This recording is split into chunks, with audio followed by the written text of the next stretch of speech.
జరుగుతున్నటువంటి సార్వత్రిక ఎన్నికల్లో గాజువాక నియోజకవర్గ వైఎస్ఆర్ కాంగ్రెస్ పార్టీ అభ్యర్థిగా గౌరవ ముఖ్యమంత్రి జగన్మోహన్ రెడ్డి గారు ఈరోజు నన్ను ప్రతిపాదించి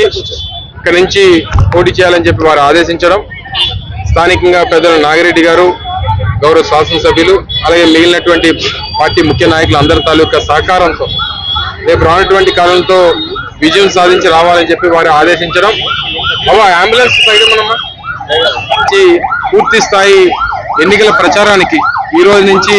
కార్యక్రమాన్ని ప్రారంభిస్తున్నటువంటి సందర్భంలో ఈరోజు 65వ వార్డు సత్తమతల్ల టెంపుల్ దగ్గర నుంచి కార్యక్రమాన్ని మనం ప్రారంభించినటువంటి కార్యక్రమంలో పెద్ద ఎత్తున వైఎస్ఆర్ కాంగ్రెస్ పార్టీ నాయకులు, కార్యకర్తలు అందరూ కూడా పాల్గొని ప్రతి ఒక్కరిని కూడా రేపు జరగబోయేటువంటి ఎన్నికల్లో వైఎస్ఆర్ కాంగ్రెస్ పార్టీని ఆశీర్వదించమని, 2 ఓట్లు కూడా ఫ్యాన్ గుర్తు మీద ఓటేసి గెలిపించమని చెప్పి ప్రతి ఒక్కరిని కూడా కలవడం జరుగుతూ ఉంది. గడిచినటువంటి 5 సంవత్సరాలుగా వైఎస్ఆర్ కాంగ్రెస్ పార్టీ ప్రభుత్వంలో చేపట్టినటువంటి సంక్షేమ కార్యక్రమాలు, అభివృద్ధి కార్యక్రమాలు, ముఖ్యంగా గాజువాక నియోజకవర్గ పరిధిలో దాదాపు 500 కోట్ల రూపాయలతో జరిగినటువంటి అభివృద్ధి కమిటీకి సంబంధించినటువంటి పరిష్కార కార్యక్రమాలు, ఇలాగ అనేక కార్యక్రమాల్ని ఇప్పటికే ప్రజలకు చేసినటువంటి ప్రభుత్వం వైఎస్ఆర్ కాంగ్రెస్ పార్టీ ప్రభుత్వం. రానటువంటి కాలంలో మరింత మంచి చేయడానికి, మరింత సంక్షేమాన్ని అందించడానికి, మరింత అభివృద్ధిని అందించడానికి విశాఖపట్నం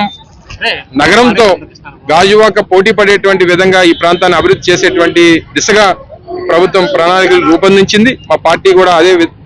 దిశగా రేపు రానటువంటి ఎన్నికల్లో మళ్ళీ ఘన విజయం సాధించిన తర్వాత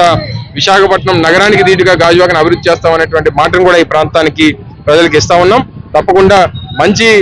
విజయం సాధిస్తామని ప్రజలందరూ కూడా ఆశీర్వదిస్తారని చెప్పి బలంగా నమ్ముతాం.